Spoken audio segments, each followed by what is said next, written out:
Hello everyone, welcome to complex engineering. तो अभी हम लोग बात करने वाले इलेक्ट्रिकल आर्क के बारे में। ये बहुत इंपॉर्टेंट कॉन्सेप्ट है। इलेक्ट्रिकल आर्क समझना हमें बहुत ज़रूरी होता है। इलेक्ट्रिकल आर्क का मतलब क्या होता है, इसके बारे में हमें पता होना चाहिए। इलेक्ट्रिकल आर्क और जो स्पार्किंग होती है, दोनों के बीच में डिफरेंस होता है।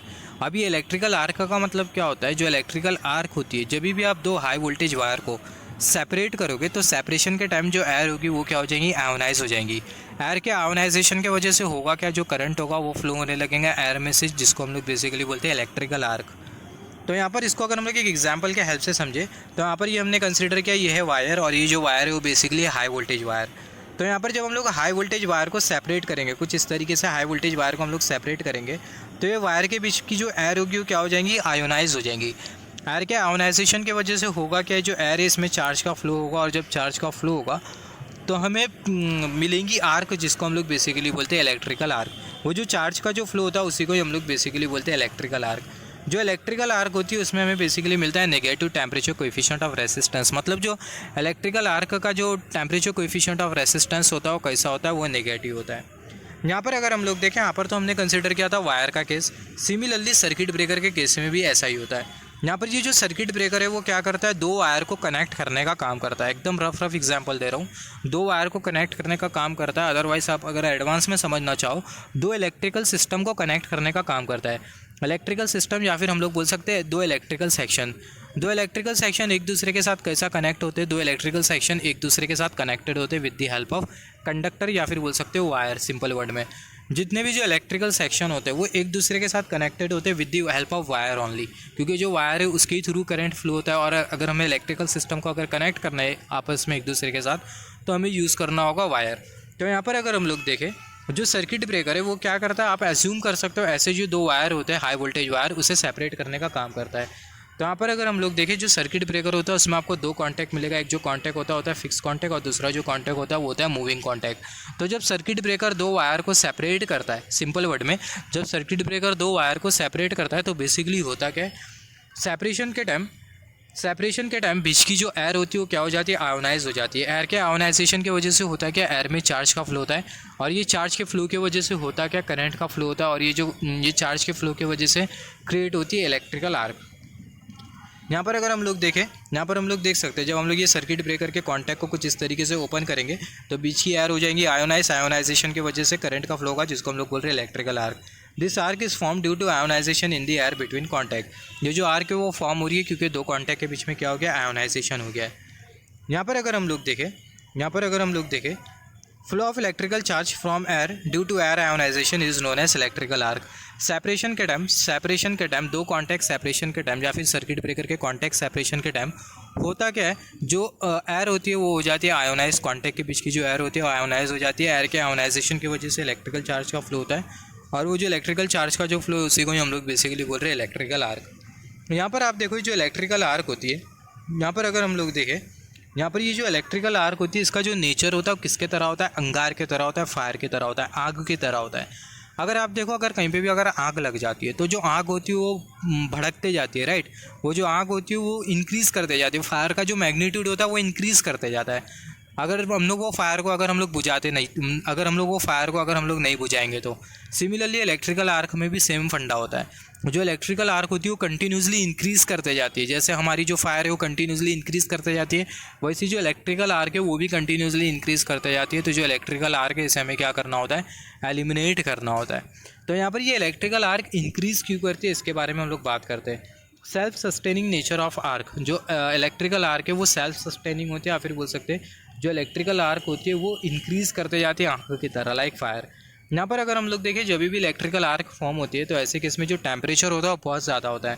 टेम्परेचर ज़्यादा होने की वजह से आयोनाइजेशन ज़्यादा होता है, आयोनाइजेशन ज़्यादा होने की वजह से कंडक्टिविटी बढ़ जाती है, कंडक्टिविटी बढ़ने की वजह से आर्क का रेसिस्टेंस कम हो जाता है, आर्क का रेसिस्टेंस कम होने की वजह से करंट ज़्यादा फ्लो होता है। हाई करंट की वजह से टेम्परेचर ज़्यादा होता है, टेम्परेचर ज़्यादा होने की वजह से आर्क ज़्यादा होती है, और ये जो साइकिल होता है अगेन एंड अगेन रिपीट होते जाती है। टेम्परेचर बढ़ा, आयोनाइजेशन बढ़ा, कंडक्टिविटी बढ़ी, आर्क रेसिस्टेंस कम हुआ, करंट इंक्रीज़ हुआ, अगेन टेम्परेचर इंक्रीज़ हुआ, तो जो आर्क होती है वो लगातार इंक्रीज़ करते जाती है। तो ये जो आर्क है इसे हमें क्या करना होता है, जो आर्क है इससे हमें बेसिकली करना होता है एलिमिनेट। तो इसके बारे में हम लोग आगे बात करेंगे। यहाँ पर अगर हम लोग देखें आर्क का जो रेसिस्टेंस होता है उसको हम लोग बेसिकली बोलते हैं arc resistance. Resistance offer by arc is known as arc resistance. Arc जो रेसिस्टेंस ऑफर करेगी उसको हम लोग बोलते हैं आर्क रेसिस्टेंस। आर्क रेसिस्टेंस के लिए हमारे पास ये वाला फॉर्मूला होता है L is equal to rho, और यहाँ पर ये just wait for a second, sigma, यहाँ पर ये L अपॉन सिग्मा आर्क आपको इंडिकेट कर रहा है आर्क की कंडक्टिविटी, और यहाँ पर ये A आपको इंडिकेट कर रहा है एरिया। तो यहाँ पर आप देखो आर्क का जो रेसिस्टेंस है वो इन्वर्सली प्रोपोर्शनल होता है चार्ज कंसंट्रेशन के साथ, सब जिसको हमने यहाँ पर नहीं कंसिडर किया है। आर्क का जो रेसिस्टेंस होता है इन्वर्सली प्रोपोर्शनल होता है चार्ज कंसंट्रेशन के साथ। चार्ज का कंसंट्रेशन अगर ज़्यादा है तो आर्क का रेसिस्टेंस कम होगा, चार्ज का कंसंट्रेशन अगर कम है तो ऐसी केस में आर्क का जो रेसिस्टेंस होगा वो ज़्यादा होगा। तो आपको पता होना चाहिए आर्क का जो रेसिस्टेंस होता है वो इन्वर्सली प्रोपोर्शनल होता है चार्ज कंसंट्रेशन के साथ। रेसिस्टेंस इन्वर्सली प्रोपोर्शनल होता है कंडक्टिविटी के साथ, कंडक्टेंस के साथ, राइट। कंडक्टेंस का मतलब क्या, ज़्यादा कंडक्टिविटी मतलब ज़्यादा कंडक्टिविटी क्या, ज़्यादा कंडक्टिविटी इसका मतलब क्या, ज़्यादा चार्ज का फ्लो रहा है, ज़्यादा चार्ज का कंसंट्रेशन है, राइट। तो यहाँ पर ये जो चार्ज कंसंट्रेशन है आप इसको किससे कंपेयर कर सकते हो, कंडक्टिविटी से कंपेयर कर सकते हो, राइट। तो अगर चार्ज कंसंट्रेशन अगर ज़्यादा होगा तो जो आर का जो रेसिस्टेंस होगा वो कम होगा।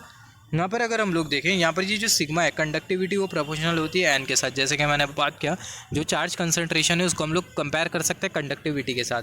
चार्ज कंसंट्रेशन अगर इंक्रीज़ होगा तो जो कंडक्टिविटी वो इंक्रीज़ होगी, चार्ज कंसंट्रेशन कम होगा तो कंडक्टिविटी कम होगी। Sigma is directly proportional to N.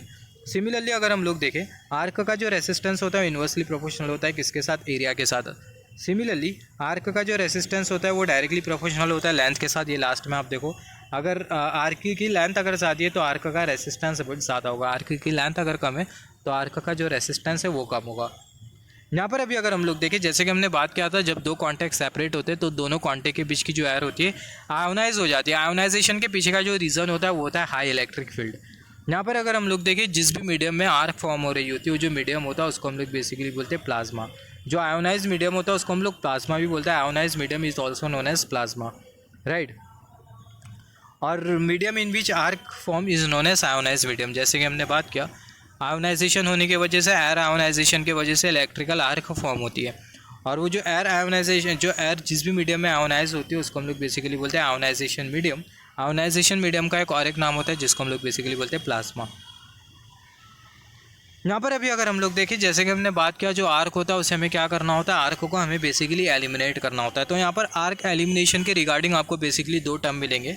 पहला होगा आर्क इंटरप्शन और दूसरा होगा बेसिकली आर्क एक्सटिंक्शन। तो यहाँ पर ये आर्क इंटरप्शन और ये आर्क एक्सटिंक्शन का मतलब क्या है, यहाँ पर अगर हम लोग देखें यहाँ पर ये एक्सटिंक्शन मतलब कोई भी चीज़ पूरी तरीके से एलिमिनेट हो जाना।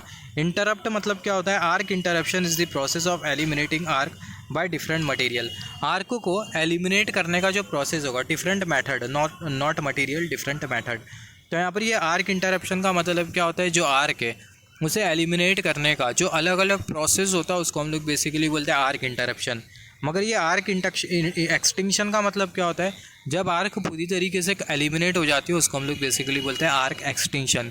आई होप यहाँ से आपको पता चल गया होगा आर्क एक्सटिंक्शन का मतलब क्या होता है और आर्क इंटरप्शन का मतलब क्या होता है। जो आर्क है उसे मतलब एलिमिनेट करने का अलग अलग जो प्रोसेस होता है उसको हम लोग बोलते हैं आर्क इंटरप्शन, और आर्क को जब पूरी तरीके से एलिमिनेट हो जाती है उसको हम लोग बोलते हैं आर्क एक्सटिंक्शन। यहाँ पर अगर हम लोग देखें जो आर्क है उसे इंटरप्ट करने का हमारे पास अलग अलग मेथड होता है, different method of arc interruption. सबसे पहला वाला जो मेथड है वो है high resistance method. High resistance method में हम लोग करते क्या है, in this method arc resistance will remain high due to which arc current will get reduce and arc reduce. यहाँ पर ये हाई रेसिस्टेंस मेथड में हम लोग करते क्या है, हाई रेसिस्टेंस मेथड में जो आर्क का जो रेसिस्टेंस होता है उसको हम लोग इंक्रीज़ कर देते हैं। आर्क का रेसिस्टेंस इंक्रीज़ करने की वजह से होता है क्या, आर्क का जो करंट है वो रिड्यूस हो जाता है। आर्क करंट रिड्यूस होने की वजह से होता है क्या, आर्क का जो मैग्नीट्यूड है वो डिक्रीज़ कर जाता है। तो यहाँ पर अगर हम लोग देखें हाई रेसिस्टेंस मेथड में आर्क का जो रेसिस्टेंस है वो हम लोग इंक्रीज़ कर देते हैं, जिसकी वजह से आर्क का जो करंट है वो डिक्रीज़ कर जाता है। आर्क करंट डिक्रीज़ करने की वजह से आर्क का जो मैग्नीट्यूड होता है वो कम हो जाता है। सिमिलरली दूसरा जो मेथड होता है वो होता है current zero arc interruption method. Current zero arc interruption method में हम लोग करते क्या, ज़ीरो करंट पर जो आर्क होती है उसको हम लोग इंटरप्ट करते हैं। ज़ीरो करंट का मतलब क्या है, यहाँ पर अगर हम लोग देखें यहाँ पर हमने कंसिडर किया एसी साइकिल। एसी साइकिल की यहाँ पर ये पॉजिटिव हाफ और यहाँ पर ये नेगेटिव हाफ। हमें पता है ये पर्टिकुलर पॉइंट पर जो करंट होगा वो कैसा होने वाला है, ज़ीरो होने वाला है। तो ये करंट ज़ीरो पर हम लोग आर्क को जो इंटरप्ट करेंगे उसको हम लोग बेसिकली बोलते हैं current zero arc interruption method. At this point current is zero, ये पर्टिकुलर पॉइंट पर जो करंट है वो है ज़ीरो। तो arc interruption at this zero current is known as current is zero arc interruption method. Arc interruption जो होगा ये ज़ीरो करंट पर, करंट की मैग्नीट्यूड ज़ीरो होने पर हम लोग जब आर्क को इंटरप्ट करेंगे उसको हम लोग बेसिकली बोलते हैं current is zero arc interruption method. यहाँ पर अगर हम लोग देखें जब करंट ज़ीरो होता है तो ऐसे केस में हम लोग आर्क को इंटरप्ट तो करेंगे और साथ ही साथ हमें सर्किट ब्रेकर में कूल एयर भी भेजनी होगी। यहाँ पर अगर हम लोग देखें इफ़ आर्क इज़ एलिमिनेटेड, यहाँ पर अगर आप देखो आपने आर्क को पूरी तरीके से क्या कर दिया, एक्सटिंक्ट कर दिया, आपने आर्क को पूरी तरीके से एलिमिनेट कर दिया। मगर दो कॉन्टैक्ट के बीच का पोटेंशियल अगर ज़्यादा होता है तो उसके बाद भी फिर से आर्क आ सकती है, फिर से आपकी जो एयर है वो आयोनाइज हो सकती है। एयर आयोनाइजेशन की वजह से फिर से इलेक्ट्रिकल चार्ज फ्लो होगा, फिर से इलेक्ट्रिकल चार्ज फ्लो होगा जिसकी वजह से फिर से इलेक्ट्रिकल आर्क बन जाएंगी। और अगर ऐसा होता है तो ये जो फिनोमिनन होता है इसको हम लोग बेसिकली बोलते हैं आर्क रीस्ट्राइकिंग। यहाँ पर अगर हम लोग देखें if arc is eliminated, arc पूरी तरीके से ख़त्म हो गई मगर वोल्टेज अगर ज़्यादा होता है तो ऐसे केस में फिर से डाइलेक्ट्रिक ब्रेकडाउन हो जाएगा हवा का, एयर का, और अगेन आर्क अराइज होगी और ये जो फिनोमिना होता है इसको हम लोग बेसिकली बोलते हैं आर्क रीस्ट्राइकिंग। यहाँ पर अभी अगर हम लोग देखें यहाँ पर हमने current zero arc interruption method के बारे में बात किया। सिमिलरली बात कर लेते हैं प्रॉस्पेक्टिव वोल्टेज के बारे में भी। प्रॉस्पेक्टिव वोल्टेज का मतलब क्या होता है, if arc is interrupted at non zero current then voltage which will appear across plate of circuit breaker is known as prospective voltage. जब हम लोग आर्क को इंटरप्ट करेंगे नॉन ज़ीरो करंट पर, यहाँ पर अगर हम लोग देखें ये पर्टिकुलर पॉइंट पर जो करंट होगा वो ऑब्वियसली नॉन ज़ीरो होगा। तो जब हम लोग नॉन ज़ीरो करंट पर आर्क को इंटरप्ट करेंगे तो सर्किट ब्रेकर की प्लेट के अक्रॉस जो वोल्टेज होगा उसको हम लोग बेसिकली बोलेंगे prospective voltage. If arc is interrupted at non zero current पर अगर हम लोग आर्क को इंटरप्ट करें तो जो वोल्टेज होगा सर्किट ब्रेकर की प्लेट के अक्रॉस जो कि अपीयर करेगा, तो जो वोल्टेज होता है उसको हम लोग बेसिकली बोलते हैं प्रॉस्पेक्टिव वोल्टेज। तो जस्ट वेट फॉर तो जैसे कि हमने बात किया जो वोल्टेज है उसको हम लोग कौन सा वोल्टेज बोलेंगे, प्रॉस्पेक्टिव वोल्टेज बोलेंगे। तो जो प्रॉस्पेक्टिव वोल्टेज है उसके लिए हमें जो इक्वेशन जो मिलेगा होगा V = I √ L/C। सिमिलरली बात कर लेते हैं अभी आयोनाइजेशन के बारे में और रिकॉम्बिनेशन के बारे में। यहाँ पर अगर हम लोग देखें आयोनाइजेशन और रिकॉम्बिनेशन का मतलब क्या होता है, अगर एटम अगर आयन और इलेक्ट्रॉन में ब्रेक होते हैं तो ये जो प्रोसेस होता है इसको हम लोग बेसिकली बोलते हैं ionisation. If atom break in ion and electron तो ये जो प्रोसेस होता है इसको हम लोग बोलते हैं आयोनाइजेशन। आयोनाइजेशन कंडक्टिविटी ये एक दूसरे के साथ रिलेटेड है, एयर आयोनाइज हो रही है, एयर कंडक्ट कर रही है, तो इसका सेम ही मतलब है, राइट। तो ये जो टर्म्स आप इसको रिलेट करने की कोशिश करो क्योंकि आगे आपको कॉन्सेप्ट समझने में आसानी हो जाएंगी। सिमिलरली यहाँ पर अगर हम लोग देखें रिकॉम्बिनेशन का मतलब आयन और इलेक्ट्रॉन मिलकर अगर एटम बना रहे तो जो प्रोसेस होता है इसको हम लोग बेसिकली बोलते हैं रिकॉम्बिनेशन। रिकॉम्बिनेशन इंसुलेटर के साथ या फिर इंसुलेशन के साथ एसोसिएटेड होता है। यहाँ पर अगर हम लोग देखें ड्यू टू आयोनाइजेशन की वजह से जो मटेरियल है वो कंडक्टर के तौर पर बिहेव करता है, रिकॉम्बिनेशन की वजह से जो मटेरियल है वो कैसा बिहेव करता है, इंसुलेटर के तौर पर बिहेव करता है। यहाँ पर अगर हम लोग देखें रिकॉम्बिनेशन का रेट अगर ज़्यादा है, आयोनाइजेशन का रेट अगर कम है, तो ऐसे केस में आपको कोई आर्क रीस्ट्राइकिंग नहीं मिलेंगी। जैसे कि हमने बात किया था आर्क एलिमिनेट होने के बाद फिर से आर्क आ जाती है तो इसको हम लोग बोलते हैं आर्क रीस्ट्राइकिंग। रिकॉम्बिनेशन रेट अगर कम होता है और अगर आयोनाइजेशन रेट अगर ज़्यादा होता है तो ऐसे केस में आपको आर्क रीस्ट्राइकिंग मिलेगी, राइट। आयोनाइजेशन ज़्यादा है, एयर का आयोनाइजेशन ज़्यादा है तो आपको फिर से आर्क मिलेगी, राइट। तो यहाँ पर अगर हम लोग देखें रिकॉम्बिनेशन कम है, रेट ऑफ आयोनाइजेशन अगर ज़्यादा है तो ऐसे केस में आर्क रीस्ट्राइकिंग फिर से मिलेगी।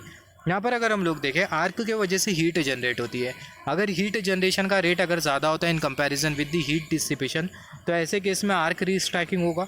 मगर अगर हीट जनरेशन का रेट अगर कम होता है as compare to heat dissipation तो ऐसे केस में आपको आर्क रीस्ट्राइकिंग नहीं मिलेंगी, राइट। ऐसे केस में आपको आर्क रीस्ट्राइकिंग नहीं मिलेंगी। सिमिलरली यहाँ पर हम लोग बात कर लेते हैं रिकवरी वोल्टेज के बारे में। रिकवरी वोल्टेज के बारे में बात कर लेते हैं। रिकवरी वोल्टेज का मतलब क्या होता है, when arc is completely eliminated then voltage across plate of circuit breaker is known as recovery voltage. जब आर्क पूरी तरीके से एलिमिनेट हो जाती है तो सर्किट ब्रेकर की प्लेट के अक्रॉस जो वोल्टेज होता है उसको हम लोग बोलते हैं recovery voltage. Similarly active recovery voltage का मतलब क्या, during the time of arc interruption instantaneous value of voltage appearing across circuit breaker plate is known as active recovery voltage. यहाँ पर एक्टिव रिकवरी वोल्टेज का मतलब क्या, आर्क इंटरप्शन के time instantaneous voltage जो कि सर्किट ब्रेकर की plate के अक्रॉस अपीयर करेगा उसको हम लोग बेसिकली बोलते हैं active recovery voltage. Restriking voltage का मतलब क्या होता है, at the time of arc interruption high frequency voltage which will develop across plate of circuit breaker is known as restriking voltage. Restriking voltage का मतलब क्या होता है, आर्क इंटरप्शन के टाइम सर्किट ब्रेकर की प्लेट के अक्रॉस जो high frequency वाला वोल्टेज जो अपीयर करेगा उसको हम लोग बेसिकली बोलेंगे रीस्ट्राइकिंग वोल्टेज। या फिर हम लोग ऐसा भी बोल सकते हैं आर्क इंटरप्शन के टाइम सर्किट ब्रेकर की प्लेट के अक्रॉस हाई वोल्टेज होगा जिसके साथ एसोसिएटेड हाई फ्रीक्वेंसी होगी, उसको हम लोग बेसिकली बोलते हैं री स्ट्राइकिंग वोल्टेज।